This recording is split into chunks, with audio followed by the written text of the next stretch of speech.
সদ্য বিয়ে করা বউকে বাসর ঘরে ফেলে রাতের অন্ধকারে নিঃশব্দে বাড়ি ছেড়ে পালিয়ে যাওয়া সেই দুঃস্বপ্নের মতো রাতটি আজও স্পষ্ট হয়ে ফুটে ওঠে আহিরের মনে। ৬ বছর পেরিয়ে গেছে, কিন্তু সময়ের স্রোত সেই ক্ষত একটুও মুছিয়ে দিতে পারেনি। পুরো নাম আহির ইবনান মীর। আজ এত বছর পর নিজের বাড়ির গেটের সামনে দাঁড়িয়ে আহির অনুভব করল তার ভেতরে এক অদ্ভুত অপরাধবোধ আর অভিমানের স্রোত বয়ে যাচ্ছে। এই বাড়ির মানুষগুলো কি তাকে আগের মতো গ্রহণ করবে? তারা কি তাকে ক্ষমা করবে? হঠাৎ পাশ থেকে সালমান বলে উঠল, কিরে আহির, এটাই তোর বাড়ি তো? আহির কিছুটা বিভ্রান্ত হয়ে তাকালো সালমানের দিকে। এক মুহূর্ত নীরব থেকে আত্মবিশ্বাসী কণ্ঠে বলল, তাহলে এভাবে থমকে দাঁড়িয়ে আছিস কেন? যখন সাহস করে এসেছিস তখন ভেতরে চল, যা হওয়ার হবে। আহির খানিকটা পিছু হটে সালমানের জন্য জায়গা করে দিল। সালমান এক দৃষ্টিতে বিশাল মীর মহলের সদর দরজার দিকে তাকিয়ে এগিয়ে গেল। বাড়ির ভেতরে ঢুকতে এক মধ্যবয়সী মহিলা তীক্ষ্ণ দৃষ্টিতে সালমানের দিকে তাকিয়ে কিছুটা এগিয়ে এসে বললেন, কে আপনি? না বলে বাড়িতে ঢুকে পড়লেন যে? আগে তো কখনো দেখিনি। সালমান হালকা হাসি দিয়ে বলল, আমি এই বাড়িতে প্রথম এলাম, তবে এটাই তো মীর মহল, তাই না? মহিলাটি সন্দেহের দৃষ্টিতে সালমানকে আরও একবার নিরীক্ষণ করলেন। তারপর খানিক দূরে দাঁড়িয়ে থাকা এক পরিচিত নারীর উদ্দেশ্যে চিৎকার করে বললেন, ভাবি, জলদি আসো, তোমার পোলা আইছে, দেখা যাও। সালমান হতবাক হয়ে কিছু বলতে যাচ্ছিল, কিন্তু ঠিক তখনই রান্নাঘর থেকে ছুটে এলেন এক মধ্যবয়সী নারী। তার মুখে এক ঝলক উজ্জ্বল হাসি ফুটে উঠেছিল, কিন্তু সালমানের দিকে তাকাতেই সে হাসি মিলিয়ে গেল। এক মুহূর্তে নিস্তব্ধতা। তারপর তিনি রমার দিকে ফিরে বললেন, না রমা, ও আহির নয়। ঠিক তখনই দরজার পাশ থেকে এক চিরপরিচিত কণ্ঠ ভেসে এলো, আম্মু। আরিফা বেগম পেছন ফিরে তাকাতেই দরজার সামনে দাঁড়িয়ে থাকা ছেলেটাকে দেখে এক মুহূর্তের জন্য নিঃশ্বাস নিতে ভুলে গেলেন। চোখের পলকে জমে উঠল বিস্ময়, আবেগ আর দীর্ঘ ৬ বছরের অপেক্ষার অশ্রু। চেনা মানুষটার দিকে অপলক তাকিয়ে রইলেন তিনি, যেন কোনো স্বপ্ন দেখছেন। কিন্তু এই ছেলেটা কি সত্যি তার আহির? ৬ বছর আগে যে রোগা ছিপছিপে গড়নের ঝাঁকড়া চুলের কিশোরটাকে দেখেছিলেন, তার বদলে আজ দাঁড়িয়ে আছে ৬ ফুট লম্বা সুঠাম দেহের এক যুবক। চোখের গভীরে জমে আছে অভিমান, মুখে হালকা দাড়ির রেখা আর কপালে দৃঢ়তার ছাপ। এতটা বদলে গেছে সে, তবুও একজন মা কি তার সন্তানকে চিনতে ভুল করতে পারে? এক মুহূর্ত দেরি না করেই আরিফা বেগম দ্রুত পায়ে ছেলের দিকে এগিয়ে এলেন। তার চোখের কোণে জমে থাকা অশ্রুরা বাধা মানতে চাইছে না, কিন্তু তবুও কণ্ঠে অগাধ মায়া নিয়ে ফিসফিস করে বললেন, তুই ফিরেছিস আমার আহির, আমার বাবু। শব্দগুলো যেন আহিরের সমস্ত প্রতিরোধ ভেঙে দিল। এক দীর্ঘশ্বাসে ৬ বছরের সব অভিমান, যন্ত্রণা আর একাকিত্ব গলে গেল। পরম মমতায় মায়ের কোমল বুকে মুখ লুকিয়ে আহির শক্ত করে জড়িয়ে ধরল তাকে, যেন এই মুহূর্তটা সে কখনোই আর হারাতে চায় না। মা ছেলের কান্নায় সিক্ত হয়ে উঠল পুরো ঘর, যেন সময়ের সমস্ত দূরত্ব ধুয়ে মুছে গেল তাদের এই নীরব অশ্রু স্নানে। সকাল ও দুপুরের সংযোগস্থলে ঝিমিয়ে পড়েছে পুরো বাড়ি। রোদ এসে পড়েছে লোহার প্রধান ফটক থেকে ভেতরের উঠোন পর্যন্ত, কিন্তু সেই রোদের ভেতরেও একরকম নিস্তব্ধতা ছড়িয়ে আছে, যেন অলস দুপুরের নিঃশব্দ ঘুমে মগ্ন হয়ে আছে মীরমহল। আরিফা বেগম একবার ঘড়ির দিকে তাকিয়ে নরম গলায় বললেন, উপরের গেস্ট রুমে সালমানকে নিয়ে যা, বিশ্রাম করুক, আমি রমাকে বলে সব গুছিয়ে দিয়েছি। আহির হালকা মাথা নেড়ে সম্মতি জানায়। তারপর একটু থেমে জিজ্ঞেস করলো, বাড়ির সবাই কোথায় আম্মু? আব্বু, ফুপি আর বাকিরা? তোর আব্বু অফিসে, আর ফুপু ঈশানকে নিয়ে মার্কেটে গেছে, একটু পরেই ফিরে আসবে। আর অনন্যা? অনন্যা কলেজে গেছে। তবে আরিফা বেগম একটু থামলেন, তারপর মৃদু হাসলেন, তবে আর একজন উপরে আছে। আহির কিছু বলল না, ধীরে ধীরে সিঁড়ির দিকে এগিয়ে গেল। প্রতিটি ধাপে তার পায়ের শব্দ গভীর প্রতিধ্বনি তুলে সিঁড়িতে ছড়িয়ে পড়ছে, যেন সময়ের স্রোতে হারিয়ে যাওয়া এক একটি মুহূর্ত আবার ফিরে আসছে তার মনে। এই সিঁড়িগুলো একসময় তার ছোটোছুটিতে প্রাণ ফিরে পেত, হাসির ঝংকারে কেঁপে উঠত দেয়াল, অথচ আজ ৬ বছর পর সে একই সিঁড়ি বেয়ে উঠতে গিয়ে তার মনে পড়ছে পালানো সেই রাতের কথা, কেমন করে সেই বাড়ি এই স্মৃতিগুলো পেছনে ফেলে চলে গিয়েছিল। উপরে পৌঁছে গেস্ট রুমের দরজার সামনে এসে দাঁড়ায় আহির। ভেতরে সূর্যের আলো জানালা দিয়ে ঠিকরে পড়ছে, ঘরটা উজ্জ্বল হয়ে আছে। সালমানের দিকে তাকিয়ে সে শান্ত স্বরে বলল, তুই এখানে একটু বিশ্রাম কর, আমি এখনই আসছি। সালমান কিছু বলতে গিয়েও চুপ করে থাকে। আহির দরজা ঠেলে এগিয়ে যায় সামনে। বাড়িটায় মায়ের পাশাপাশি আরেকজন আছেন, যার উপস্থিতি আহিরের জন্য এক বিশেষ অনুভূতি নিয়ে আসে। আহির জানে তিনি এই মুহূর্তে বাড়িতে আছেন। মায়ের চোখে যে অপরাধ বোধের ছায়া দেখেছিল, এখানেও কি সেই একই অনুভূতি অপেক্ষা করছে? এই ভাবনাতেই তার পা কিছুটা স্লথ হয়ে আসে।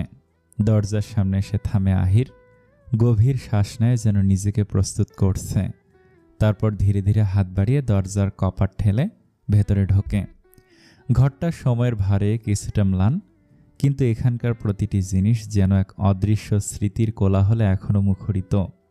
কোনায় রাখা পুরনো কাঠের চৌকির পাশে ছোট্ট একটা আলমারি, জানালার পাশে সেই চেনা চেয়ার, আর সেখানে বসে আছেন আফিয়া বেগম। বয়সের ভারে দেহ নুয়ে পড়লেও চোখের গভীরে এখন এক অনড় তেজ রয়েছে। তার আঙুলের মাঝে তাসবিহের দানা ঘুরছে, ঠোঁটের কোণে মৃদু সুরে উচ্চারিত হচ্ছে আল্লাহর নাম। এই ঘর একসময় ছিল বাড়ির প্রাণকেন্দ্র।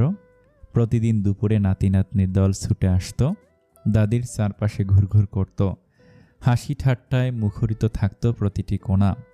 এখন শুধু নিস্তব্ধতা, কেবল স্মৃতির প্রতিধ্বনি বেজে চলে। আহির থমকে দাঁড়ায়, বুকের ভেতর মোচড় দিয়ে ওঠে। এক মুহূর্ত স্থির থেকে সে এগিয়ে আসে।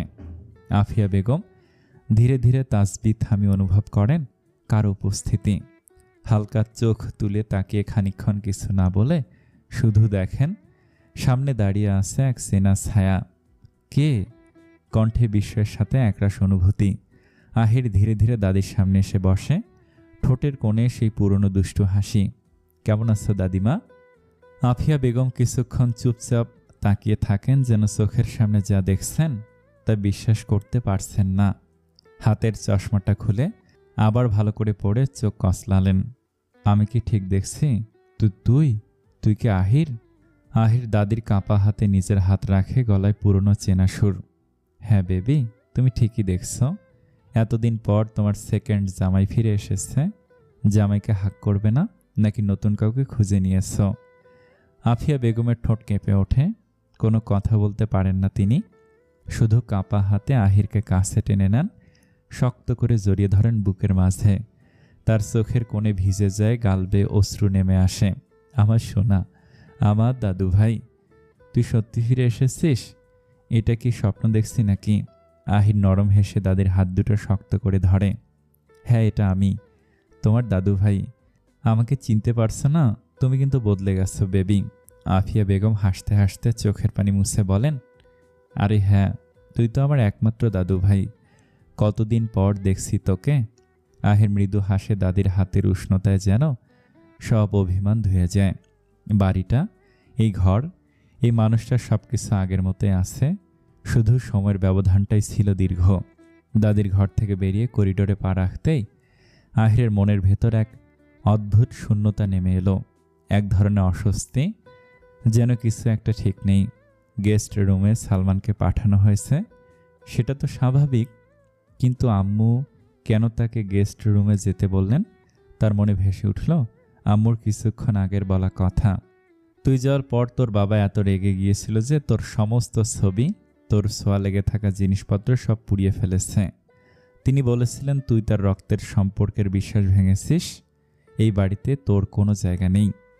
আহিরের বুকের ভেতর কেমন যেন মোচড় দিয়ে উঠল, তার ঠোঁটের কোণে এক তিক্ত হাসি ফুটে উঠল। রোপ মীর কি আমার ঘরটা এই বাড়ি থেকে আলাদা করে দিয়েছে নাকি?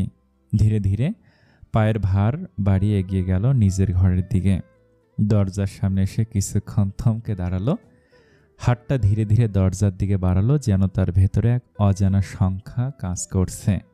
গভীর নিঃশ্বাস নিয়ে দরজা ঠেলে সে ভিতরে ঢুকলো, আর ঢুকতে এক অদ্ভুত অনুভূতির ঢেউ এসে তার হৃদয় ছুঁয়ে গেল। এটাই তো তার ঘর, তার শৈশব আর কৈশোরের সমস্ত স্মৃতির সঙ্গে জড়িয়ে থাকা ছোট্ট এক দুনিয়া। এখানে কেটেছে তার কত রাত, যেখানে একসময় ছিল তার অস্তিত্বের ছাপ, তার শৈশবের উচ্ছ্বাস, তার একাকিত্বের সাক্ষী থাকা সেই পরিচিত দেয়াল। কিন্তু আজ এখানে দাঁড়িয়ে মনে হলো এই ঘরটা আগের মতো নেই। ঘরটা আগের চেয়েও বেশি গোছানো। প্রতিটি কোণে এমন এক যত্নের স্পর্শ লেগে আছে, যেন এখানে নিয়মিত কেউ থাকে। পরিপাটি বিছানা, দেয়ালে ঝুলে থাকা কয়েকটা আর্টিফিশিয়াল ফুল, সূক্ষ্ম হাতে আঁকা পেইন্টিং, বিশাল বুক সেলফে সাজানো বই আর ছোট ছোট শোপিস, সব মিলিয়ে ঘরটা যেন নতুন করে সাজানো হয়েছে, নতুন কারো উপস্থিতির জন্য। আহির কিছুক্ষণ স্থির দাঁড়িয়ে চারপাশে তাকালো। তার মনে প্রশ্ন জাগলো, কে থাকে এই ঘরে? তবে কি এই ঘর এখন অনন্যার? আহির নিজের ভাবনার গোলক ধাঁধায় ডুবে গিয়েছিল, কিন্তু হঠাৎ করে এক মিষ্টি হাসির শব্দ যেন চারপাশে নীরবতা ভেঙে দিল। সেই হাসি অজান্তে আহিরের মনকে ছুঁয়ে গেল, আর সে অনুভব করল পায়ের বাঁধন যেন তাকে জানালার দিকে টেনে নিয়ে যাচ্ছে। আহির ধীরে ধীরে এগিয়ে এসে পর্দা সরিয়ে জানালার নিচে তাকালো, আর তখনই দৃষ্টি আটকে গেল এক অসম্ভব মোহনীয় দৃশ্যে। বাড়ির বাগানে বসে আছে একটা মেয়ে। তার পরনে সাদা রঙের কুর্তি, গায়ে আলতো করে জড়ানো লাল রঙের ওড়না, যার এক প্রান্ত মাটির ঘাস ছুঁয়ে আছে। মাথার খোলা চুল বাতাসের নরম পরশে দুলছে। সূর্যের সোনালি আভায় সেই চুলের প্রতিটি ঢেউ যেন এক অদ্ভুত মায়ায় জড়িয়ে যাচ্ছে। চারপাশে সবুজ ঘাস, আকাশের ছায়া আর হালকা রোদের কোমল আলোর মাঝে মেয়েটিকে মনে হচ্ছিল যেন কোনো স্বপ্ন থেকে উঠে আসা এক অপার্থিব প্রতিমা। আহির এক দৃষ্টিতে তাকিয়ে রইল এই মেয়েটিকে। মেয়েটির চারপাশে ছড়িয়ে আছে এক নীরব মায়া। তার পাশে মাটিতে দৌড়ে বেড়াচ্ছে কয়েকটা খরগোশ। নরম তুলোর মতো সাদা ছোট্ট প্রাণীগুলো কখনো তার কোলের কাছে এসে লাফিয়ে উঠছে, কখনো দূরে গিয়ে খেলা করছে। মেয়েটি তাদের দিকে মুগ্ধ চোখে তাকিয়ে কখনো হাসছে, কখনো মৃদু স্বরে কিছু বলছে, যেন তারা তার বহুদিনের সঙ্গী। খরগোশদের নিয়ে তার খুনসুটি, স্নেহ মাখা কথাগুলো আর হাসির শব্দে বাগানের বাতাসও যেন সুরেলা হয়ে উঠেছে। তার পাশে নিশ্চিন্তে শুয়ে আছে একটা সাদা বিড়াল। গায়ে এলিয়ে দিয়ে সে চোখ বুজে আছে। মাঝে মাঝে খরগোশদের দিকে এক ঝলক তাকে আবার অলস ভঙ্গিতে চোখ বন্ধ করছে। তার চোখে কোনো উদ্বেগ নেই, যেন এই ছোট্ট দলে নির্ভরযোগ্য পাহারাদার সে। আহির জানালার আড়াল থেকে তাকিয়ে থাকে। তার চারপাশের সমস্ত শব্দ যেন হারিয়ে গিয়েছে। বাতাসে মৃদু দোলায় মেয়েটির উঠতে থাকা চুল, তার হাসির ছন্দ, খরগোশদের প্রতি তার বন্ধুত্বপূর্ণ আচরণ, সবকিছুই এক অদ্ভুত সম্মোহনে তাকে আবদ্ধ করে ফেলেছে। আহিরের চোখ ধীরে ধীরে মেয়েটির দিকে স্থির হয়ে যায়। অনন্যা স্কুল থেকে ফিরে এসেছে বেশ ক্লান্ত। পায়ের জুতো খুলে ব্যাগটা সোফার উপর রেখে সে পানি খেতে গেল, কিন্তু গ্লাস হাতে নেওয়ার আগে পেছন থেকে এক উচ্ছ্বাসিত কণ্ঠস্বর ভেসে এলো, অনন্যা, তোর ভাইয়া ফিরে এসেছে। অনন্যার শরীর মুহূর্তে সজাগ হয়ে উঠল। অবিশ্বাসের সুরে সে ফিরে তাকালো, চোখে একরাশ বিস্ময়। ভাইয়া এসেছে সত্যি? আরিফা মুচকি হেসে বলল, হ্যাঁ রে, উপরে গেস্ট রুমে আছে, যা দেখা করে আয়, আর ডেকে নিয়ে আয়, বলবি আম্মু খাবারের জন্য অপেক্ষা করছে। কথাটা শুনেই আর এক মুহূর্ত দেরি না করে সিঁড়ি বেয়ে দ্রুত উপরে উঠে গেল অনন্যা। তার হৃদয় তখন উত্তেজনায় ধুকপুক করছে। এতদিন পর ভাইয়াকে দেখবে, বিশ্বাসই হচ্ছে না। গেস্ট রুমের দরজাটা সামান্য খোলা ছিল। অনন্যা এক পা ভেতরে রেখে আচমকা থমকে দাঁড়ালো। সামনে দাঁড়িয়ে থাকা ছেলেটাকে সে চেনে না। উঁচু লম্বা, মুখের গড়ন, ফর্সা রং, হালকা লালচে রং করা চুল, চোখে মুখে বিদেশিদের মতো শার্প এক আকর্ষণ। এ যেন একদম অচেনা কেউ। অনন্যা কিছুক্ষণ হতবাক হয়ে তাকিয়ে থেকে অবিশ্বাসের স্বরে ফিসফিস করে বলল, ভাইয়া, কিন্তু তুমি কি আহির ভাইয়া? অনন্যার কথায় সালমান একটু অবাক হলো। চোখের কোণে হাসির রেখা দেখা দিল। ঠিক তখনই পেছন থেকে এক পরিচিত কণ্ঠস্বর ভেসে এলো, অনন্যা। অনন্যা মুহূর্তের জন্য নিঃশ্বাস নিতে ভুলে গেল। দ্রুত পেছন ফিরে তাকাতেই চোখ বিস্ময়ে জ্বলে উঠল। আহির ভাইয়া! অনন্যা হাসি মুখে আহিরকে জড়িয়ে ধরল। এতদিন পর তার ভাইয়া ফিরে এসেছে, যেন হারিয়ে যাওয়া কিছু আবার ফিরে পেয়েছে সে। তুমি কেমন আছো ভাইয়া? জানো, তোমাকে কত মিস করেছি। আহির মৃদু স্বরে বলল, আমি ভালো আছি, তবে তুই সত্যি অনেক বড় হয়ে গেছিস। সালমান মুচকি হেসে বলল, আহির, এটা তোর বোন? কেন, তোর কি মনে হচ্ছে আমার মেয়ে? অনন্যা আহিরের হাত টেনে ধরল। ভাইয়া, নিচে চলো, আম্মু তোমাকে খেতে ডেকেছে। আহির স্নেহ ভরে ছোট বোনের মাথায় হাত রাখল। গভীর ভালোবাসায় তার চোখ চিকচিক করল। চল যাই। সালমান আর আহির সিঁড়ি বেয়ে নামতে নামতে হঠাৎ সালমান প্রশ্ন করল, আহির, তাকে তো দেখলাম না। আহির একটু বিরক্ত হয়ে ভুরু কুঁচকে বলল, কাকে? সালমান মুচকি হেসে বলল, তোর বউ, মানে আমার ভাবি। আমার চিন্তা হচ্ছে তার আবার বিয়ে হয়ে যায়নি তো, তাহলে তোর কি হবে? থাম, কী সব ফালতু কথা বলছিস?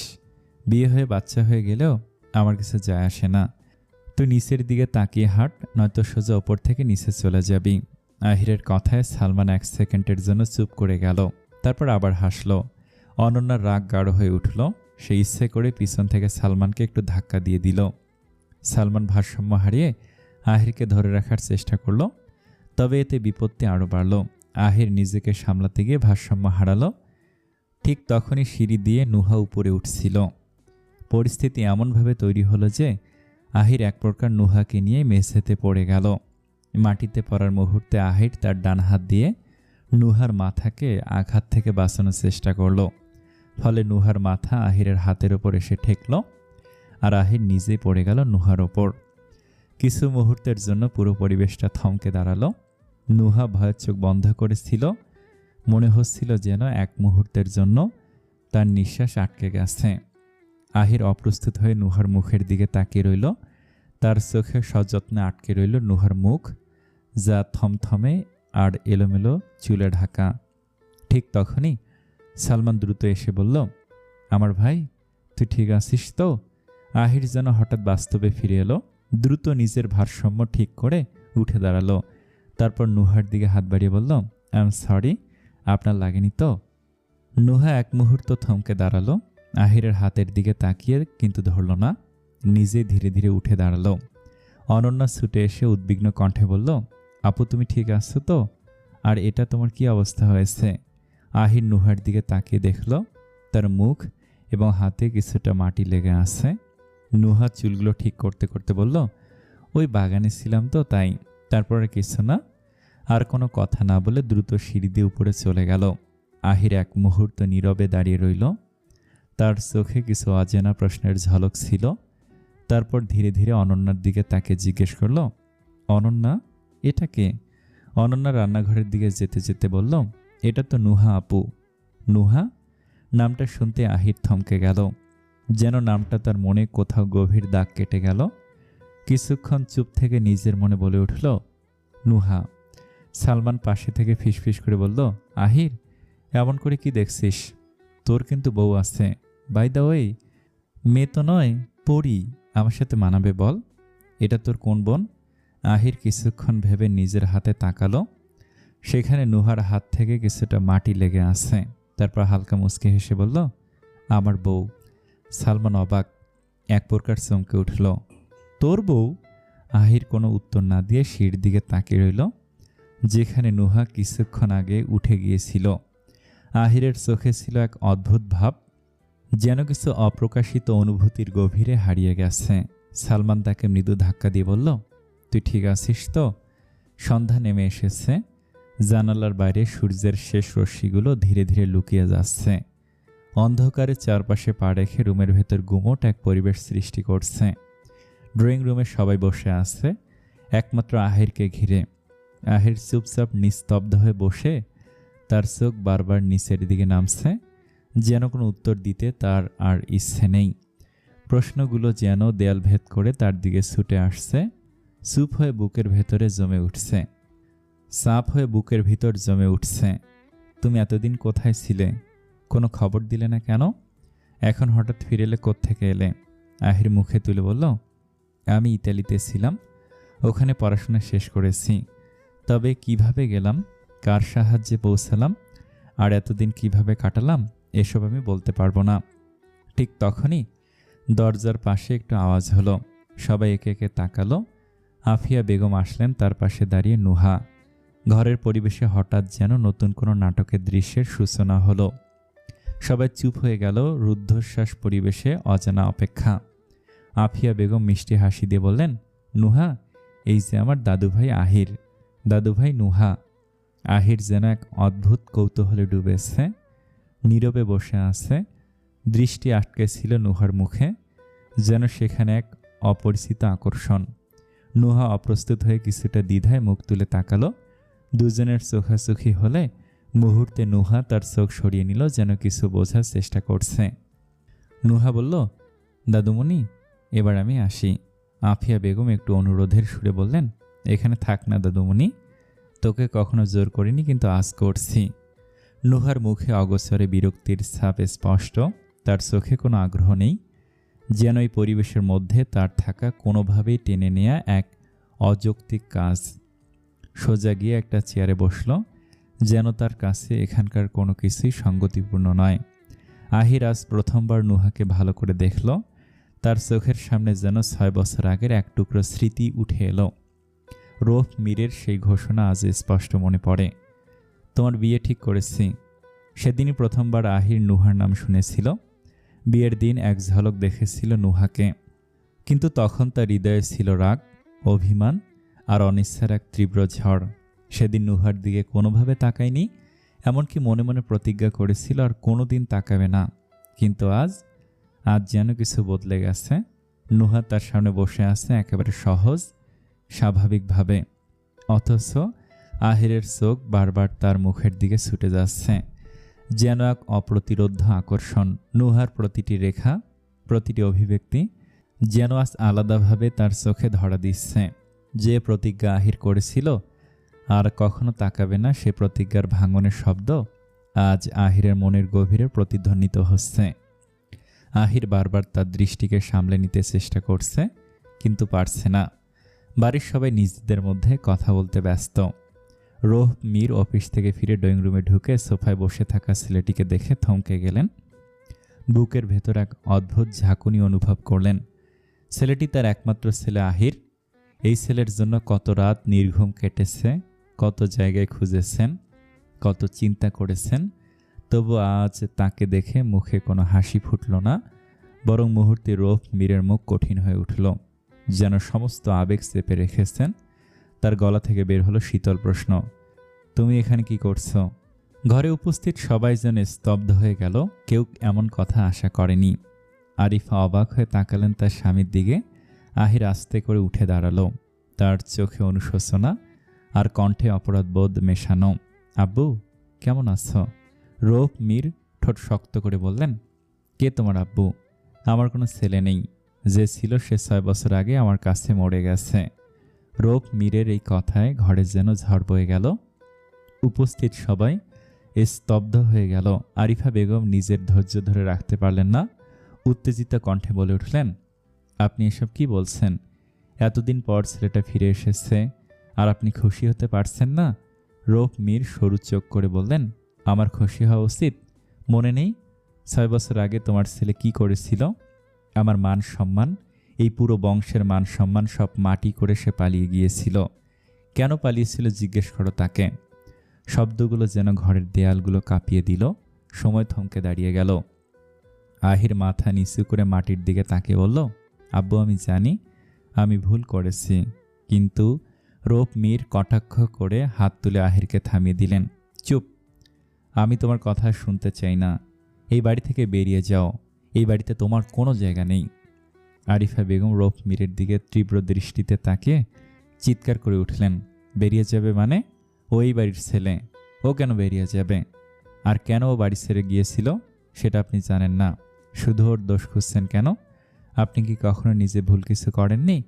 রৌফ মীর এক পলক আরিফার দিকে তাকিয়ে তীব্র কটাক্ষে বললেন, ওর কোনো দোষ নেই বলছো? নিজের বিয়ের দিন বউকে ফেলে পালিয়ে যাওয়াটা কি দোষের কিছু না? আমি কি ভুল বলছি? আরিফার কণ্ঠ তখন আরও তীক্ষ্ণ হয়ে উঠল, না, দোষের নয়, কারণ তার বয়স তখন বিয়ের জন্য উপযুক্ত ছিল না। জোর করে আপনার ভাই, আপনার বাপ, আপনারা সবাই মিলে তার ঘাড়ে একটা বোঝা চাপিয়ে দিয়েছিলেন। সে সেটা কিভাবে মানবে? ওই বয়সে সবাই মিলে ওর ওপর একটা দায়িত্বের বোঝা চাপিয়ে দিয়েছিলেন, সেটা কি ভুলে গেছেন? আরিফার কথার মাঝে হঠাৎ ঘরের অন্য প্রান্ত থেকে তীক্ষ্ণ কণ্ঠে ভেসে এলো, 1 মিনিট। সবার চোখ একসঙ্গে ঘুরে গেল। নুহা উঠে দাঁড়িয়েছে, তার চোখ দুটো আগুনের মতো জ্বলছে। আফিয়া বেগম দ্রুত নুহার হাত ধরে ফিসফিস করে বললেন, নুহা, দাদুমণি শান্ত হ, এখন কিছু বলিস না। নুহা ঠান্ডা কিন্তু দৃঢ় স্বরে বলল, মিসেস মীর, একটু আগে আপনি বোঝা বললেন। বোঝা বলতে যদি আমাকে বুঝিয়ে থাকেন তাহলে একটা কথা আপনাকে মনে করিয়ে দেই। আমার আব্বু কখনোই নিজের ইচ্ছায় বা জোর করে আমাকে আপনার ছেলের গলায় ঝোলায়নি। আর আপনার ছেলের বাড়ি ছাড়ার সিদ্ধান্ত একান্তই তার ছিল। আর যদি এত সমস্যা ছিল তাহলে বিয়ের আগেই পালিয়ে যেতে পারত। সেটা সে করেনি, কিন্তু এত বড় একটা কাজ করে উনি পালিয়ে গেলেন, আর আপনি সেটার জন্য অন্যকে দোষারোপ করছেন। আরিফা রাগ চেপে বললেন, দেখো, এখানে তোমাকে নিয়ে কথা হচ্ছে না, কথা হচ্ছে আমার ছেলেকে নিয়ে, তার নিজের বাড়িতে থাকা বা না থাকার বিষয়ে। ভালো হবে তুমি নিজের কাজ করে যাও। কথায় কথায় তোমার এই বেয়াদবি দিন দিন সীমা ছাড়িয়ে যাচ্ছে। নুহা তীব্র চোখে আরিফার দিকে তাকিয়ে বললেন, কি বললেন আপনি? বেয়াদবি? আফিয়া বেগম তাড়াহুড়ো করে নুহাকে থামালেন। দাদুমণি, আর একটা কথাও নয়, চলতে আমার সাথে। নুহাকে নিয়ে যেতে যেতে আফিয়া বেগম রৌফের দিকে ফিরে বললেন, দাদুভাই কোথাও যাবে না, এখানে থাকবে। এই বিষয় নিয়ে যেন আর একটু বাড়াবাড়ি না হয়। আমি কিন্তু এখনো বেঁচে আসছি। রৌফ আহির খাটে শুয়ে ছাদের দিকে তাকিয়ে আছে। মনে হচ্ছে যেন তার মাথার ভেতরে কোনো এক গভীর চিন্তার স্রোত বইছে। এক একটি চিন্তা তার মনকে জড়িয়ে ধরেছে। পাশে সালমান বেগম বলে উঠল, আহির, এই নুহা তো পুরে শাসির রানী, ঝাঁসির রানী, গাধা। হ্যাঁ, আমি তো তাই বলেছি। তুই তো এত চিন্তায় ডুবে আছিস, তোর কানে কিছু ঠিকঠাক পৌঁছায়নি। আহির একটু বিরক্ত মুখে বলল, চিন্তা করলে কি মানুষের কান খারাপ হয়ে যায়? ঠিক সেই মুহূর্তে দরজার পাশ থেকে ভেসে এলো একটি পরিচিত কণ্ঠ, আহির ভাই। আহির চমকে উঠে দরজার দিকে তাকালো। সেখানে দাঁড়িয়ে আছে এক লম্বা, ফর্সা, কাঁচুলি চুলের ছেলেটি। বিশেষভাবে তার নীল চোখগুলো যে একবার দেখলে মনে গেঁথে যাওয়ার মতো। আহির তাকে চিনতে এক মুহূর্ত দেরি করল না। ঈশান। ঈশান মৃদু হেসে বলল, অবশেষে ফিরে আসলে আমার ভাই। আহিরের চোখে এক ঝলক স্মৃতির ঢেউ খেলে গেল। শৈশবের অমূল্য কিছুদিন। কৈশোরের সঙ্গী ছিল ঈশান। দুরন্ত সেই সময় সারা গ্রাম চষে বেড়াতেন, কিন্তু সময় তাদের আলাদা করে দিয়েছিল। ঈশান আহিরের ফুপু শেহনাজ মীরের ছেলে, তবে আহিরের নিজের ভাইয়ের থেকে কম কিছু ছিল না। আহির খাট থেকে নেমে ঈশানকে জড়িয়ে ধরল, কণ্ঠে আনন্দ আর বিস্ময় একসাথে। কোথায় ছিলিস তুই? এসে তোকে দেখলাম না। ঈশান মৃদু হেসে বলল, মার্কেট থেকে সোজা দাদুর বাড়িতে গিয়েছিলাম, দাদু ডেকেছিল, সবে ফিরলাম, সরাসরি তোমার কাছে এসেছি। এতক্ষণ চুপচাপ থাকা সালমান হঠাৎ বলে উঠল, আরে তুই? ঈশান সালমানের দিকে তাকিয়ে বিস্মিত হলো। তুই? আহির অবাক হয়ে দুইজনের দিকে তাকালো। তোরা দুইজন একে অপরকে চিনিস নাকি? সালমান আর ঈশান একে অপরকে জড়িয়ে ধরল। সালমান হালকা কান্না মেশানো গলায় বলল, চিনি মানে? আমরা দুজন ফেসবুক ফ্রেন্ড, কতদিন ধরে চ্যাট করতাম, আর আজ ফাইনালি দেখা হয়ে গেল। আহির মাথা নেড়ে খাটে বসতে বসতে বলল, নে, লং ডিস্টেন্স রিলেশনশিপের পর তোরা ফাইনালি দেখা করেই ফেললি। রীতিমতো সিনেমার গল্প হয়ে গেল। নুহা খাটের উপর বসে বই পড়ছিল, তবে আজ তার মধ্যে পড়াশোনার প্রতি আগ্রহের কোনো সুর ছিল না। অনার্স ফাইনাল ইয়ারের পরীক্ষায় এসে দাঁড়িয়েছে, অথচ মনে হচ্ছিল সে এক অদ্ভুত বোধের মধ্যে ডুবে আছে। মনের গভীরে কোথাও হঠাৎ এক বৃষ্টির মতো কিছু স্মৃতি ঝরে পড়ছিল। একে একে যেন পুরনো কোনো সময়ের সুর কানে ভেসে আসছিল। আজ বিশেষভাবে নুহার আব্বু আর আম্মুর কথা খুব মনে পড়ছে। একটা স্মৃতি যেন আবার ফিরে এলো খুব কাছে। ছোটবেলায় আব্বু বলেছিল সে তাকে দাদুর বাড়ি নিয়ে যাবে। নুহার ছোটবেলা কাটিয়েছিল শুধু তার আব্বুর মুখে দাদুর বাড়ির গল্প শুনে। কিন্তু সেই বাড়ি কোথায় ছিল, সেই পরিবার যার সম্পর্কে সে বহুবার শুনেছে, তা নুহা কোনোদিন জানতে পারেনি।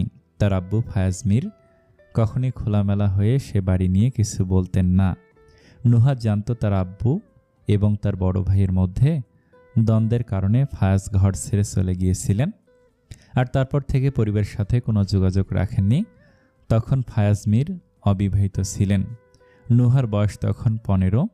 একদিন হঠাৎ ফায়াজ বলল সে নুহার দাদুর বাড়ি যাচ্ছে, কারণ দাদু অসুস্থ। নুহার খুব ইচ্ছে ছিল তার সাথে যাওয়ার, কিন্তু এসএসসি পরীক্ষার জন্য যেতে পারেনি।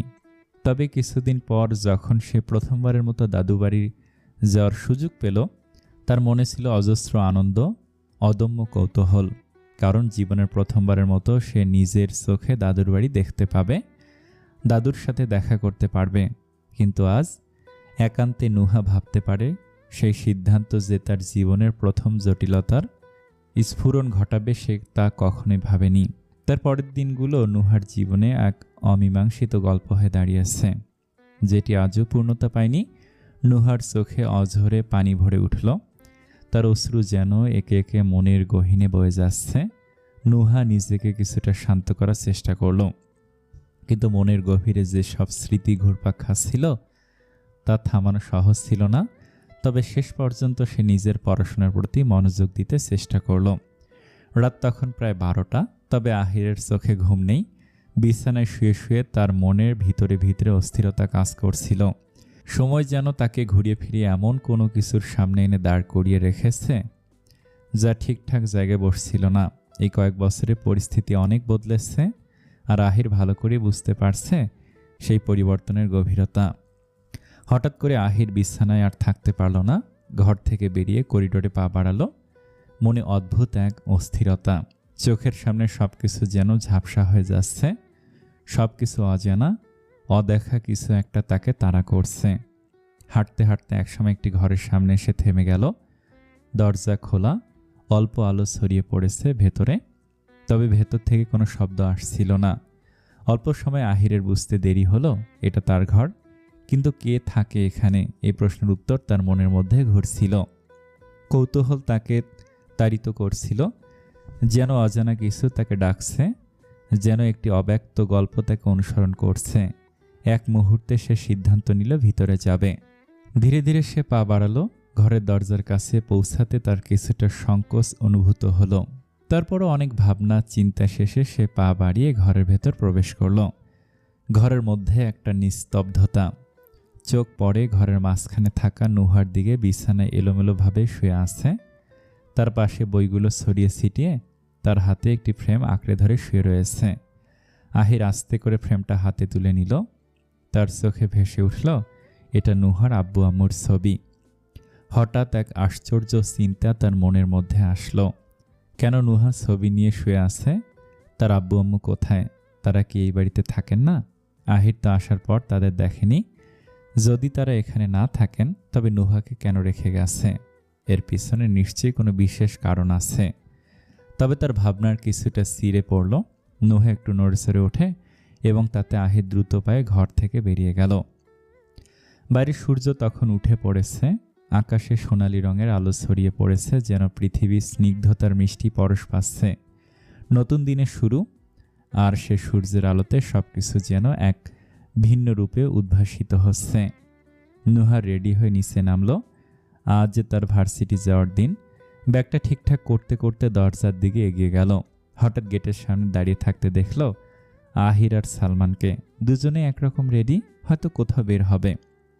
নুহাকে দেখেই সালমান খুশি হয়ে বলল, আরে আপনি? আপনার সাথে তো পরিচিতি হয়নি। তারপর হাত বাড়িয়ে দিয়ে বলল, হ্যালো, আমি সালমান। নুহা শান্তস্বরে উত্তর দিল, নুহা, তবে হাত মিলালো না। তার ব্যবহারে এক ধরনের অচেনা শীতলতা ছিল। সালমান কিছুটা অপ্রস্তুত হয়ে আবার বলল, আপনি কোথায় যাচ্ছেন সকাল সকাল? তখনই পেছন থেকে ঈশান এগিয়ে এসে বলল, নুহা চলো। ঈশান এক ঝলক আহিরের দিকে তাকিয়ে বলল, তোমরা এখানে কোথায় যাচ্ছ? আহির হালকা হাসি দিয়ে বলল, আমরা একটু আশেপাশে ঘুরতে যাব। নুহা ততক্ষণে গাড়িতে উঠে ড্রাইভিং সিটে বসে পড়েছে। ঈশান পাশের সিটে বসে। মুহূর্তের মধ্যে গাড়ি স্টার্ট দিয়ে তারা সেখান থেকে চলে গেল। আহির কিছুটা অবাক হয়ে তাদের চলে যাওয়া দেখল। এক মুহূর্তের জন্য কি যেন ভাবল, তবে মুখে কিছু বলল না। সালমান পাশে দাঁড়িয়ে বলল, ভাবি সত্যি অন্যরকম, তবে জোস। আহির হঠাৎ সালমানের পায়ে হালকা লাথি দিয়ে বলল, চল। সালমান আহ বলে একটু কাতর গলায় বলল, কই যাব? আহির হাঁটতে হাঁটতে শান্তভাবে বলল, আমার এক্সের সাথে দেখা করতে যাব। বউ যখন বিয়ে করেনি তখন এক্সও সিঙ্গেল থাকতে পারে। সালমান থতমত খেয়ে তার পেছন পেছন হাঁটতে লাগলো। আহির আর নুহার ব্যাপারে কি ভেবেছিস রৌপ? আফিয়া বেগমের প্রশ্নে রৌপ মীর কিছুক্ষণ চুপ রইলেন। চোখের পাতার নিচে যেন চাপা কোনো অনুভূতি লুকানোর ব্যর্থ চেষ্টা। এক দীর্ঘ নিঃশ্বাস ফেলে তিনি মুখ খুললেন। দেখুন আম্মা, আমি উপরে উপরে যতই কঠোর হওয়ার ভান করি, আহিরের ফিরে আসে আমি যে কতটা খুশি তা আমি জানি। ও আমার একমাত্র ছেলে। আমি চাই আপাতত এসব নিয়ে বেশি কথা না বলি, বরং পুরো বিষয়টাকে একটু সময় দেয়াই ভালো। আহির নুহা দুজনে এখন প্রাপ্তবয়স্ক, বুঝদার। আশা করি ওরা দ্রুত নিজেদের সম্পর্কটা ঠিক করে নেবে। আফিয়া বেগম যেন কথাগুলো ঠিক বিশ্বাস করতে পারলেন না। তার কণ্ঠে জমে থাকা তিক্ততা শুয়ে পড়ল। কিন্তু নুহা আর আহির, তারা কি এই সম্পর্ক নিয়ে আর এগোতে চাইবে? নুহাকে তো জানিসই, মনে হয় আমার মৃত্যুর অপেক্ষায় আছে। কখন আমি মরব আর কখনই বাড়ি ছেড়ে চলে যাবে সে দিন গুনছে যেন। ও বাড়ির সবাইকে ঘৃণা করে, এটা তো সবাই জানিস। নুহা এসব মানবে না। রৌফের মুখে কিছুটা বিরক্তির ভর করল, তবে সেটি সামলে নিয়ে তিনি শান্ত গলায় বললেন, আম্মা, এইভাবে বললে তো হবে না। বিয়ে যখন হয়ে গেছে, মেনে নেওয়া কতটা যুক্তিসম্মত।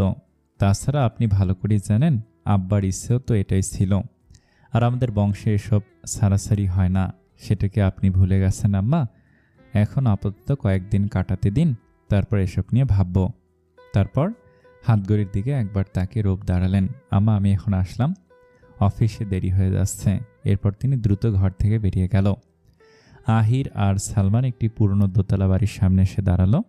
বাড়ির দরজার দিকে তাকিয়ে আহির সালমানকে বলল, ভিতরে চল। কথাটি বলেই দ্রুত পায়ে ভিতরে ঢুকে গেল। ভিতরে ঢুকে কাঙ্ক্ষিত মুখটি দেখতে পেয়ে আহিরের মুখে স্বাভাবিকভাবে হাসি ফুটে উঠল। বারান্দায় বসে থাকা ইমরান তাকে দেখতে পেয়ে চমকে উঠল। আহির, তুই কবে এলি? বলেই ইমরান দ্রুত এগিয়ে আসলো। আহির ইমরানকে জড়িয়ে ধরে বলল, কাল এসেছি, তুই কেমন আছিস? সালমান হাসি মুখে বলল, এই তোর সেই ছোটবেলার বন্ধু, তোর বেস্ট ফ্রেন্ড ইমরান। এই কথার রেশ কাটতে না কাটতে বাড়ির ভেতর থেকে একটি নারী কণ্ঠ শোনা গেল। কারা এসেছে? আহির আর সালমান দুজনে ঘুরে তাকিয়ে দেখল এক মেয়ে কোলে একটি বাচ্চা নিয়ে বাহিরে এসে দাঁড়িয়েছে। মেয়েটিকে দেখে আহির এক মুহূর্তে স্তম্ভিত হয়ে গেল। শিফা? সালমান হতবাক হয়ে চোখ বড় বড় করে বলল, শিফা? আহির, এবার তুই আবার বলিস না এটা তোর এক্স গার্লফ্রেন্ড। আহির একটু মুচকি হেসে বলল, তুই ঠিক ধরেছিস। ইমরান কিছুক্ষণ চুপচাপ থাকলো, যেন মনোযোগী হয়ে কোথায় হারিয়ে গেছে। তারপর ধীরে ধীরে মুখ খুলে বলল, আসলে তোর হঠাৎ বিয়ের খবর। তার সালমান ঠোঁটে কৌতুক মাখা হাসি নিয়ে বলল, দেখ আহির, তোর এক্স গার্লফ্রেন্ড যখন মা হয়ে গেছে, ভাবতে পারছিস তোকে এমন একটা বিশাল সারপ্রাইজ দিল, আর তুই কিনা বউ ছেড়ে পালিয়ে বেড়াচ্ছিলি। সালমান অট্ট হাসিতে ফেটে পড়ল, তা আবার নুহার মতো একটা বিউটিকে ছেড়ে। তোর জায়গায় আমি হলে এমন একটা বউ ছেড়ে কখনই পালাতাম না, বলে আবার হাসতে লাগলো। আহির চুপচাপ গাড়ির দরজাটা খুলে সালমানের দিকে তাকে গম্ভীর কণ্ঠে বলল, নিচে নাম। সালমান একটু অবাক হয়ে গাড়ি থেকে নামলো। মুহূর্তে আহির দরজা বন্ধ করে গাড়ি স্টার্ট দিল। তার চোখে এক ধরনের ঠান্ডা দৃঢ়তা খেয়ে গেল। তারপর নিচু গলায় বলল, তুই এবার বাকি রাস্তা নাচতে নাচতে, হাঁটতে হাঁটতে, হাসতে হাসতে যেভাবে ইচ্ছে চলে আয়, বলে গাড়ি নিয়ে বেরিয়ে গেল। রাস্তার ধারে একা দাঁড়িয়ে সালমান তস্ত্র ভঙ্গিতে এদিক ওদিক তাকাতে লাগলো। মাথার মধ্যে একটাই চিন্তা, কিভাবে এখান থেকে বেরোবে। হাঁটতে হাঁটতে সে নিজে একটানা বিড়বিড় করে বলল, আহিরের বাচ্চা, আমাকে এই ঝামেলায় ফেলে কোথায় গেলি তুই? ফোনে ক্যাব বুক করতে পারছি না, রাস্তায় একটা গাড়িও নেই, এখন আমি করবোটা কি? ঠিক সেই মুহূর্তে দূর থেকে একটা গাড়ি আসতে দেখলো সালমান। গাড়িটি কাছে আসতে সে দ্রুত হাত নেড়ে থামার ইশারা করলো। গাড়িটা থামতেই সালমান জানালার দিকে ঝুঁকে বলল, ভাই একটু লিফট দেবেন, আমি ভীষণ বিপদে পড়েছি। এখানে একটা গাড়ি তো দূরের কথা, সাইকেলও পাচ্ছি না। গাড়ির চালক একটু চিন্তা ভাবনার পরে মাথা নাড়ে বলল, ঠিক আছে আসুন। সালমান সিটে বসে স্বস্তি নিঃশ্বাস ফেল। কিছুক্ষণ পর হঠাৎ করে তীব্র একটি ব্রেকের শব্দ কানে এলো। সালমান তাকিয়ে দেখল রাস্তার মাঝখানে এক মেয়েটি পড়ে আছে। অবাক হয়ে তাড়াতাড়ি দরজা খুলে নামতে নামতে চিৎকার করে বলল, আরে ভাই সাবধানে, কি করলেন আপনি? ম্যাডামকে ফেলে দিলেন? ততক্ষণে মেয়েটি উঠে দাঁড়িয়েছে, গায়ের ধুলো ঝেড়ে চুল ঠিক করতে করতে কড়া চোখে তাকিয়ে বলল, ননসেন্স, গাড়ি চালাতে জানেন না নাকি দিনের বেলা মানুষ মারার পরিকল্পনা করছেন? সালমান বিরক্ত মুখে গাড়ির দরজার সামনে দাঁড়িয়ে বলল, এই যে ম্যাডাম, আপনি কোথাকার মহারানী যে রাস্তার মাঝখান দিয়ে হাঁটছেন? মেয়েটির চোখ বড় বড় করে তাকিয়ে বলল, মাহামারি। গাড়ি চালক হাসতে হাসতে বলল, ভাই বোধহয় মহারানী হবে। সালমান ভুরু কুঁচকে বলল, হ্যাঁ হ্যাঁ মহারানী। রাস্তার মাঝখান দিয়ে হাঁটছেন কেন? এটা কি আপনার বাবার রাস্তা নাকি? মেয়েটির সঙ্গে সঙ্গে পাল্টা জবাব দিল, এটা আমার বাবার রাস্তা নয়, তবে আপনি কোথাকার মহারাজা যে একটা জ্যান্ত মানুষ আপনার চোখেই পড়ে না? ভুল করে সরিয়ে বললেন না, উল্টো বেয়াদবি করছেন। সালমান একটু মুচকে হেসে বলল, আমি বেয়াদব? আর আপনি তখন থেকে কত আদবের সাথে কথা বলছেন। বাহ, মুখ দিয়ে তো কথার বদলে কাঁটা বের হচ্ছে, ক্যাকটাস কোথাকার। মেয়েটি এক মুহূর্ত চুপ করে ব্যাগ তুলে নিতেই বলল, হ্যাঁ আমি না হয় ক্যাকটাস, আর আপনি কোথাকার গোলাপ? জানতো আপনার সঙ্গে কথা বাড়ানোর কোনো ইচ্ছা নেই, অসভ্য লোক। সালমান বিরক্ত হয়ে গাড়ির দিকে হাঁটতে হাঁটতে বলল, হ্যাঁ আমিও কোথায় পাগল হয়ে যাচ্ছি আপনার সঙ্গে কথা বলতে, তার কাটা পাবলিক। এই বলে সালমান দ্রুত গাড়িতে উঠে চালককে সংকেত দিল, গাড়ি চলতে শুরু করলো। নিশি তখনও গাড়িটিকে ঘাড় উঁচু করে তীক্ষ্ণ দৃষ্টিতে দেখছিল।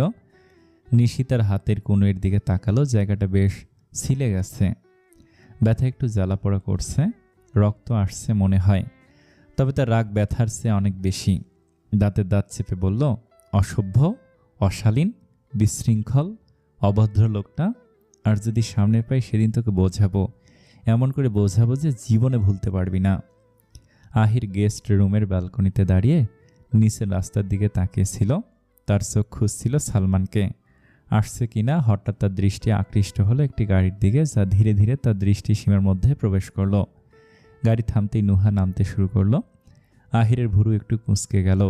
নুহার সঙ্গে তো ঈশান থাকার কথা, কিন্তু সে দেখল নুহার সঙ্গে নামছে একজন অপরিচিত ছেলেও। আহিরের চোখ তার ওপর থেকে সরানো সম্ভব হয়নি।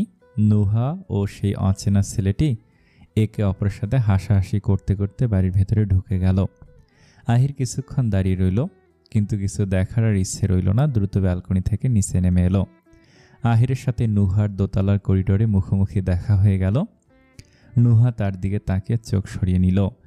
চেহারায় কোনো অস্বাভাবিকতার ছাপ ছিল না, বরং স্বাভাবিক ভঙ্গিতে পাশ কাটিয়ে চলে গেল। আহির কিছু সময় তার পেছনে তাকিয়ে ভাবনায় ডুবে যাওয়ার চেষ্টা করছিল। ঠিক তখনই ছেলেটি তার সামনে এসে দাঁড়ালো। এক অদ্ভুত নিঃশব্দতা তাদের মধ্যে ছড়িয়ে গেল। আপনি কি আহির? ছেলেটির প্রশ্নটি চিরন্তন ছিল, অথচ কিছু একটা ছিল যা আহিরকে তাড়িত করছিল। আহির খানিকটা সময় তাকিয়ে থেকে বলল, হ্যাঁ। ছেলেটি হাসল, মুখে মিষ্টি একটা হাসি। ঈশানের কাছ থেকে শুনেছি আপনি ফিরে এসেছেন। হ্যালো, আমি সাহির, নুহার ফ্রেন্ড। আহির হাত বাড়িয়ে দিল একটু কৌতূহলী চোখে। আহির ইবনান মীর, ফ্রেন্ড। সাহির তার দিকে এক মুহূর্ত চুপচাপ তাকিয়ে রইল। তার চোখে অদ্ভুত এক মৃদু হাসি ফুটে উঠল। ঠিক তখনই পেছন থেকে ভেসে এলো নুহার কণ্ঠস্বর, সাহির। সাহির মাথা ঘুরিয়ে উত্তর দিল, আসছি। তারপর আবার আহিরের দিকে ফিরে হেসে বলল, বেস্ট ফ্রেন্ড। হঠাৎ নিচ থেকে এক পরিচিত গলার ডাক ভেসে এলো, নুহা আপু, কোথায় তুমি? নুহা আপু। ডাক শুনে নুহা দ্রুত ছুটে ঘর থেকে বেরিয়ে সিঁড়ি বেয়ে নিচে নেমে এলো। সিঁড়ির শেষ প্রান্তে এসে সে দেখল নিশি এক হাতে চোট পেয়ে ব্যথায় কাতরাচ্ছে, অন্য হাতে নিজের ক্ষতস্থান চেপে ধরে রেখেছে, হাত থেকে রক্ত ঝরছে। নুহার চোখে উদ্বেগ ছড়িয়ে পড়ল। দ্রুত নিশির কাছে গিয়ে শান্ত কণ্ঠে প্রশ্ন করল, কি হয়েছে? চোট পেলি কিভাবে? এসব কিভাবে হলো? ঠিক তখনই Arifa Begum first aid box নিয়ে হাজির হলেন। নুহা দ্রুত বক্সটা তার হাত থেকে নিয়ে নিশিকে কোমল হাতে সোফায় বসিয়ে ব্যান্ডেজ আর ঔষধ দিয়ে তার ক্ষতস্থানটাকে যত্ন সহকারে চিকিৎসা করতে শুরু করলো। আহিরও নিচে নেমে এলো। নিশি হতাশ গলায় বলল, আপু, আমি রাস্তা দিয়ে আসছিলাম, হঠাৎ করে একটা গাড়ি এসে একদম কাছে ব্রেক করলো, আর একটু হলে মেরে ফেলতো। আর ভাবো তো, ওই গাড়িতে থাকা লোকটা অসভ্য, ননসেন্স, ভুল করেও সরি বলল না। এমন সময় দরজার শব্দ করে সালমান ভেতরে ঢুকলো। চোখে পড়তে ড্রয়িং রুমে নিশিকে দেখে সে এক মুহূর্ত থমকে দাঁড়ালো। নিশিও একইভাবে বিস্মিত হয়ে সালমানের দিকে তাকালো। সালমান অবাক হয়ে বলল, আপনি? নিশি একইভাবে শকড হয়ে উত্তর দিল, তুই? নিশির আগে গসগস করতে করতে বলল, আপনি আমার বাড়িতে কি করছেন? আমার পিছু পিছু এসেছেন। সালমান কটাক্ষপূর্ণ হাসি দিয়ে উত্তর দিল, আমাকে কি আপনার রণবীর খান মনে হয়? আর আপনি কি নিজেকে দীপিকা ভাবছেন যে আমি আপনার আঁচল ধরে পিছু পিছু ঘুরে বেড়াবো? নিশি ভুরু কুঁচকে অবাক হয়ে বলল, রণবীর খান? আহির কথাটি তুলে বলল, শাহরুখ খান। আর যাই হোক, তুই এত দেরি করলি কেন? সালমান তার মনোভাবটা আরও অবলীলে প্রকাশ করে বলল, আরে ওই রাস্তা ভুলে অন্য রাস্তায় চলে গিয়েছিলাম। তুই বন্ধু হয়ে এমন একটা নিষ্ঠুরতম কাজ কিভাবে করতে পারলি আহির? আমাকে ফাঁকা রাস্তায় একা ছেড়ে দিলি। যদি আমার কিছু হয়ে যেত তার দাঁড় কে নিত বলতো? তারপর নিশির দিকে ফিরেও নম্র গলায় বলল, আপনি আমাদের জন্য চোট পেয়েছেন, তার জন্য দুঃখিত। তবে একটা কথা বলি, গাড়ি কিন্তু আমি চালাচ্ছিলাম না। নিশি ঠোঁট উল্টে বলল, কিন্তু মুখ, সেটা তো আপনি চালাচ্ছিলেন। আহির পরিস্থিতি একটু শান্ত করতে চাইল, ঠান্ডা গলায় বলল, আচ্ছা ওর হয়ে আমি ক্ষমা চাচ্ছি। নাম কি তোমার? নিশি এক পলক চোখ মেলে বলল, নওরিন রাফা নিশি। ঠিক তখনই সিঁড়ি বেয়ে নিচে নেমে এলো সাহির। নিশিকে দেখে সে উদ্বিগ্ন হয়ে বলল, আরে নিশি, কেমন আছো? এটা কি হলো? চোট পেলে কিভাবে? নিশি যেন আরও উত্তেজিত হয়ে বলতে শুরু করলো, আর বলো না ভাইয়া, হঠাৎ করে একটা বাদরের সামনে পড়ে গিয়েছিলাম। তারপর? তখনই নুহা হঠাৎ করে নিশির কথা থামিয়ে দিয়ে মৃদু কণ্ঠে বলল, বাদ দে সেসব। সাহির, তোর কাজ হয়ে গেছে তো? সাহির হালকা হাসি দিয়ে বলল, হ্যাঁ, এখন আসি। নিশি এক প্রকার ক্ষুব্ধ স্বরে বলল, আপু, তুমি আমাকে বলনি কেন এই লোকটা ফিরে এসেছে? তুমি কোনো ঝামেলা করনি তো? কেউ কিছু বলনি তো তোমাকে?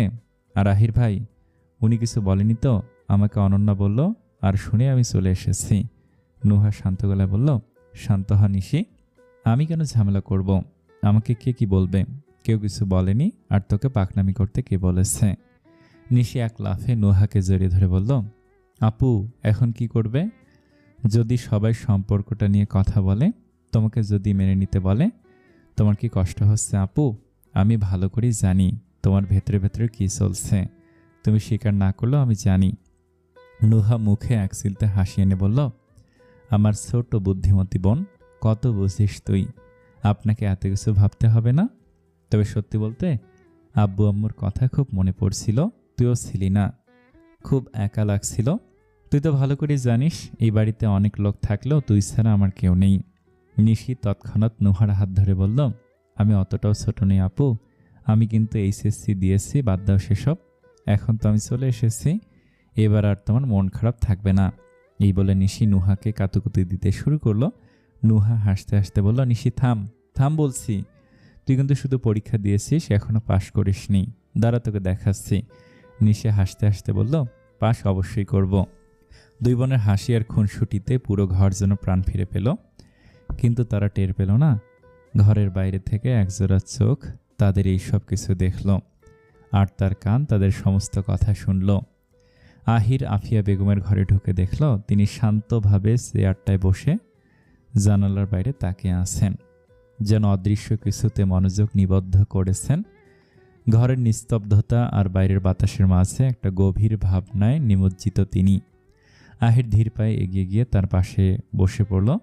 কিছুক্ষণ চুপচাপ থেকে এক দৃষ্টি নিক্ষেপ করে বলল, কি ভাবছো দাদি? আফিয়া বেগম তার দিকে তাকিয়ে একটু মৃদু হাসলেন, তেমন কিছু না। তুই কি কিছু বলতে চাস দাদু ভাই? আহির কিছুক্ষণ নীরব রইল, যেন নিজেকে প্রস্তুত করতে সময় নিচ্ছিল। তারপর ধীরে ধীরে প্রশ্ন করল, দাদি, আমার কিছু জানার ছিল। নুহার আব্বু আম্মু মানে ছোট চাচুরা এখন কোথায় থাকে? আফিয়া বেগম দীর্ঘশ্বাস ফেলল, চোখে কিছুটা শূন্যতা নিয়ে বললেন, ওনারা আর বেঁচে নেই।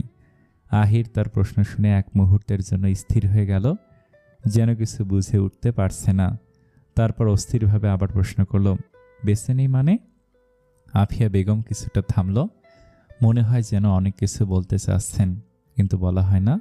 তারপর এক দীর্ঘ দৃষ্টি দিয়ে বললেন, সে লম্বা কাহিনী ছাড়ো সেসব। আহির এবার কিছুটা গম্ভীর হয়ে প্রশ্ন করল, আর নুহা? যা মনে হলো ওনার সাথে এই বাড়ির কারোর সম্পর্ক তেমন ভালো না। কারণটা কি দাদি? আফিয়া বেগম গভীর শ্বাস ফেলে চুপ হয়ে রইলেন। কিছুক্ষণ পর যেন তার ভাবনার ভেতর থেকে কিছু বের করে আনতে চাচ্ছিলেন, বললেন, তোর প্রশ্নের উত্তর দেওয়ার আগে একটা কথা বলি দাদু ভাই। যদিও তোর আব্বা আমাকে এসব নিয়ে কথা বলতে মানা করেছে, তবু আমি জিজ্ঞেস করছি, নুহার ব্যাপারে তুই কী ভাবিস? আহির দাদির প্রশ্নে কিছুটা থেমে গেল। কয়েক মুহূর্ত চুপ থেকে এক গভীর দৃষ্টিতে দাদির চোখের দিকে তাকিয়ে বলল, নুহার ব্যাপারে কি ভাববো দাদি? আমার এখনো সব স্পষ্ট মনে আছে। তোর দাদু তখন খুব অসুস্থ, তোর ছোট চাচুকে দেখতে চেয়েছিলেন। ফায়েজকে খবর পাঠানোর পর সে এলো, সঙ্গে তার স্ত্রী রুহি আর নিশিকে নিয়ে। তবে নুহার তখন পরীক্ষা ছিল, তাই ওকে আনা হয়নি। তারপর তোর দাদুর কথা মেনে নিয়ে দুই ভাই নিজেদের মধ্যকার ঝামেলা মিটিয়ে নিল। কিন্তু তোর দাদু কোনোভাবেই নিশ্চিত হতে পারছিলেন না যে তারা ভবিষ্যতে আলাদা হয়ে যাবে না। উনি চাইছিলেন তিনি না থাকলেও তার দুই ছেলে যেন একসঙ্গে মিলেমিশে থাকে। তখনই তোর দাদু একটা সিদ্ধান্ত নিলেন নুহার সঙ্গে তোর বিয়ে দিয়ে দেওয়ার। তিনি বলেছিলেন, যদি নুহা আর তোর সম্পর্ক হয় তাহলে দুই ভাই কখনো আলাদা হতে পারবে না। তোর দাদি দুই ভাইকেও রাজি করিয়ে ফেললেন। বিয়ের একদিন আগে নুহাকে আনা হলো, তারপর তোর সঙ্গে বিয়ের আয়োজন করা হলো। কিন্তু বিয়ের দিন তুই পালালি। কিছুক্ষণ চুপ থেকে চোখ মুছে আবার বলতে শুরু করলেন, তুই পালানোর পর তোর দাদু ভেতর থেকে ভেঙে পড়লেন। চিন্তায় দুশ্চিন্তায় উনি আবারও অসুস্থ হয়ে গেলেন। তোর জ্বর 13 দিনের মাথায় তিনি আমাদের সবাইকে ছেড়ে চলে গেলেন। তবে আমার মনের ভেতর একটা শান্তি ছিল, এই ভেবে লাগছিল যে কারণ তিনি যাওয়ার আগে আমার দুই ছেলেকে এক ছাদের নিচে এনে দিয়েছিলেন। তোর চাচুকে বোঝালাম এই বাড়িতে থাকার জন্য। ফায়েজ অবশেষে রাজি হয়েও গেল। তোর চাচুর অফিস অনেক দূরে ছিল, তাই উনি কাছাকাছি অফিস তৈরির ব্যবস্থা করতে শুরু করলেন। রুহি আর ফায়েজ দুজনই সেই কাজ নিয়ে খুব ব্যস্ত ছিল, এজন্য নিশি আর নুহাকে এই বাড়িতে রেখে গিয়েছিল। আফিয়ার চোখের কোণে জল চিকচিক করছিল। কিছুক্ষণ থেমে আবার বলল, তবে এই সময়টাতেই তোর মা নুহাকে একদম সহ্য করতে পারতো না। তার মনে হতো নুহার জন্য তুই বাড়ি ছেড়ে চলে গেছিস। তোর বাবার সঙ্গে কথায় কথায় তর্ক করত, নুহাকে নানা অপমানজনক কথা বলতো। কিন্তু নুহা সে সব কিছু চুপচাপ সহ্য করত, কখনো কিছু মনে করতো না, বরং সব কথা শুনে হাসি মুখে থাকত। শান্তশিষ্ট হাসি খুশি নুহা আর একটু চঞ্চল। দিনগুলো ভালোই চলছিল, কিন্তু সব কিছু তছনছ করে দিল সেই দুর্বিষহ দিন যেদিন তোর চাচু আর চাচি আম্মার অ্যাক্সিডেন্টের খবর পেলাম। দুর্ঘটনায় ওরা দুজনেই চলে গেল। তোর চাচু আর চাচি আম্মার অ্যাক্সিডেন্টের খবরটা নুহা কিছুতেই মেনে নিতে পারছিল না। সে বিশ্বাসই করতে চাইছিল না এটা অ্যাক্সিডেন্ট। কেন জানি না বারবার বলছিল তোর বাবা মাকে খুন করা হয়েছে। তোর বাবা নুহার এই কথাগুলোকে অতটা গুরুত্ব দেয়নি। কিন্তু তারপর থেকেই নুহা কেমন যেন বদলে গেল। সেই শান্তশিষ্ট ভদ্র হাসি খুশি মেয়েটা হঠাৎ একদম অন্যরকম হয়ে গেল। কথায় কথায় তর্ক করা, ছোটোখাটো বিষয়ে রাগ করে চেঁচামেচি করা, আর সারাক্ষণ গম্ভীর মুখে ঘুরে বেড়ানো, এটাই যেন নুহার নতুন স্বভাব হয়ে গেল। বাড়ির কারোর সঙ্গে সে আর ভালোভাবে কথা বলে না। তোর মায়ের সঙ্গে সে কথায় কথায় ঝগড়া লেগে থাকে। তোর ফুপি আর তোর বাবার কথাও সে শোনার প্রয়োজন মনে করে না। এমনকি বাড়ির অন্য কেউ কিছু বললেও সে তেমন কোনো প্রতিক্রিয়া দেখাই না। আফিয়া একটা দীর্ঘশ্বাস ফেলে বলল, আসলে মেয়েটার কোনো দোষ নেই দাদু ভাই। অতটুকু বয়সে এত কিছু সহ্য করেছে, তার পক্ষে সব কিছু ঠিকভাবে মেনে নেওয়া সম্ভব ছিল না। আফিয়া বেগমের চোখের কোণ দিয়ে গড়িয়ে পড়া অশ্রু মুছতে মুছতে আবার বলল, নুহা আসলে ভেতর থেকে খুব একা। তার জীবন থেকে সবাই যেন একে একে হারিয়ে গেছে। ওর খুব দরকার এমন একজন মানুষের যাকে সে চোখ বন্ধ করে বিশ্বাস করতে পারবে, এমন একজন যে তাকে বুঝবে, তার পাশে থাকবে আর তাকে ভালোবাসবে। দাদু ভাই, আমি ওকে আবার আগের মতো হাসি খুশি দেখতে চাই, সেই মিষ্টি হাসি, প্রাণোচ্ছল নুহাকে। এর মধ্যে নিচ থেকে আরিফার তীক্ষ্ণ গলা শোনা গেল, আহির, কোথায় তুই? তাড়াতাড়ি নিচে আয়। আহির আফিয়ার চোখের দিকে একবার তাকিয়ে শান্ত গলায় বলল, শান্ত হও দাদি, সব ঠিক হয়ে যাবে, আমি এখন আসি, আম্মু ডাকছে। সকালের কোমল আলো ধীরে ধীরে ছড়িয়ে পড়ছে বাগানের ঘাসে, পাতায় আর ছোট ছোট শিশির বিন্দুগুলোর গায়ে। এই সময়টাতে নুহাকে সাধারণত বাগানে দেখা যায় না, কিন্তু আজ তার আগমনের একটি ছোট্ট কারণ আছে। সে তার আদরের খরগোশগুলো থেকে দুটি খরগোশ একটা বান্ধবীর জন্য নিয়ে যাবে। নীরব ভোরের মাঝখানে নুহা ধীরে পা ফেলে এসে বসলো বাগানের ঘাসে। আশেপাশে ঘুরে বেড়াচ্ছে তার ছোট ছোট খরগোশগুলো। নুহা দুহাতে একটিকে কোলে তুলে নিল, আরেকটিকে আদর করে গালে ঘেঁষে ধরল। তার চোখে মুখে খেয়ে গেল একরাশ নিষ্পাপ আনন্দ। শহরের কোলাহল আর বাস্তবতার কষ্ট তাকে ছুঁয়ে যেতে ভুলে গেছে। অন্য প্রান্তে আহির জানালার পাশে চুপচাপ দাঁড়িয়ে হাতে ধরা কফির কাপ ঠান্ডা হয়ে গেছে অনেক আগেই, কিন্তু তার চোখ থেমে আছে একটি দৃশ্যে। নুহাকে খরগোশের সঙ্গে খেলতে দেখে আহিরের হৃদয়ে এক অজানা কোমলতা খেয়ে গেল। এটা তার কাছে এমন একটা দৃশ্য যেন কোনো ক্যানভাসে আঁকা নিঃশব্দ সৌন্দর্য। আহির উপলব্ধি করে সবচেয়ে গভীর ভালো লাগা শব্দে নয়, নিঃশব্দে জন্ম নেয়। চারপাশে সন্ধ্যার আবরণ নেমে এসেছে। পশ্চিম আকাশের লালচে রেখাগুলো নিভে গিয়ে চারিদিকে ছড়িয়ে পড়েছে গাঢ় নীল ছায়া। বাড়ির প্রাঙ্গণে পাখিদের কিচিরমিচির ধ্বনি মিলিয়ে গেছে মানুষের কথোপকথনের গুঞ্জনে। ড্রয়িংরুম জুড়ে আলো আঁধারির খেলা, সেখানে পরিবারের সদস্যরা বসে গল্পে মগ্ন। নুহা চুপচাপ ঘরে প্রবেশ করতেই আরিফা বেগমের কণ্ঠে ভেসে এলো এক প্রকার রাগী অথচ সংযত সুর। দাঁড়াও নুহা, এটা কি সময় বাড়ি ফেরার? কোত্থেকে এলে এই সন্ধেবেলায়? নুহা স্নিগ্ধ অথচ দৃঢ় কণ্ঠে জবাব দিল, আমার একটু দরকার ছিল, রুহির বাসায় গিয়েছিলাম। আরিফার কণ্ঠে বিরক্তির ছায়া। আমি তোমায় আগেই বলেছিলাম দিনের বেলায় সব কাজ মিটিয়ে ফেলতে। কি এমন দরকার ছিল যেটা রাত হওয়ার পরও শেষ হলো না? নুহা একটু থেমে গভীর দৃষ্টিতে তাকিয়ে বলে, আপনাকে কোনো কৈফিয়ত দিতে বাধ্য নই আমি। এমনিতে আমার উচিত ছিল না আপনাকে ভদ্রভাবে জবাব দেয়া। পরিবারের সকলের মাঝে নিস্তব্ধতা। তখন রৌফ মীর খানিক বিস্ময়ে বলে ওঠেন, নুহামা, এটা কেমন কথা বলছো তুমি? আঙ্কেল, আমি অনেকদিন ধরে একটা কথা বলতে চাইছিলাম। যেহেতু আমার অনার্স শেষের পথে, আমি ভাবছি এবার আব্বুর অফিসের দায়িত্বটা বুঝে নেই। আপনি বলুন আমি কবে থেকে জয়েন করতে পারি? রৌফ মীর চোখ মেলে তাকান, যেন এমন কিছু শোনার জন্য প্রস্তুত ছিলেন না। তুমি অফিসে যাবে? পাশ থেকে শেহনাজ মীর হালকা হেসে বলেন, কেন ভাইজান, যেতে পারবে না কেন? ফায়েজ ভাইয়ের সব কিছু তো ওদের দুই বোনের নামে দায়িত্বে নেয়ার অধিকার তো ওদেরই। নুহা দৃঢ় স্বরে বলল, হ্যাঁ আঙ্কেল, আমি চাই না আপনি আর আমাদের জন্য কষ্ট করেন। এমনিতে এই বাড়িতে আমাদের অনেক বোঝা মনে করা হয়। যাই হোক, আমি দায়িত্ব নেয়ার জন্য প্রস্তুত। রৌফ মীর গভীরভাবে নুহার মুখের দিকে তাকিয়ে খানিকক্ষণ চুপ করে থাকেন, তারপর ধীরে বলেন, ঠিক আছে, আমি ভেবেছিলাম তোমাদের মধ্যে একটু সময় দেই, কিন্তু তুমি যখন দায়িত্ব নিতে প্রস্তুত তাহলে আর দেরি কিসের? আরিফা, কাল বাড়িতে একটা ছোটোখাটো অনুষ্ঠান রেখো। যাদের দাওয়াত দেওয়ার আছে, আত্মীয় স্বজন থেকে শুরু করে আমার অফিসের কয়েকজন, সবাইকে ডাকা হবে। আমি চাই কালকের দিনে নুহা ও আহিরের সম্পর্কটাকে আমরা নতুন করে স্বীকৃতি দেই। সবাই যেন জানে এরা দুজন শুধু অফিস নয়, সংসারের দায়িত্ব একসাথে নিতে চলেছে। আফিয়া বেগম কিছু বলতে উদ্যত হতেই রৌফ মীর এক প্রকার থামিয়ে দিলেন তাকে। কণ্ঠে দৃঢ়তা, চোখে একরাশ অচল সিদ্ধান্তের দৃপ্তি। আর কোনো কিন্তু নয় আম্মা, নুহা আর আহির ওরা যথেষ্ট ম্যাচিউর হয়ে গেছে। নুহা শুধু ফায়েজ মীরের মেয়ে নয়, সে এখন আহির ইবনান মীরের স্ত্রী। আর বিয়ে তো ছেলে খেলা নয়। কতদিন আর আমরা এভাবে অবহেলা করে যাব ওদের সম্পর্কটাকে? এই বাড়ির বউ হিসেবে শুধু অফিসের দায়িত্ব নিলেই চলবে না, নুহার সংসারের দায়িত্ব নিতে হবে তাকে। রৌফ মীরের কণ্ঠ যেন এক শাসকের ঘোষণা, যার পরে কোনো প্রশ্ন চলে না। কেউ কিছু বলার আগে তিনি পা বাড়ালেন সিঁড়িতে। ধীরে ধীরে নয়, দৃঢ় পায়ে তিনি সিঁড়ি বেয়ে উপরের দিকে চলে গেলেন। ঘরে কিছুক্ষণ স্তব্ধতা। নুহা অপলকে তাকিয়ে থাকল রৌফ মীরের সরে যাওয়া পদচিহ্নের দিকে।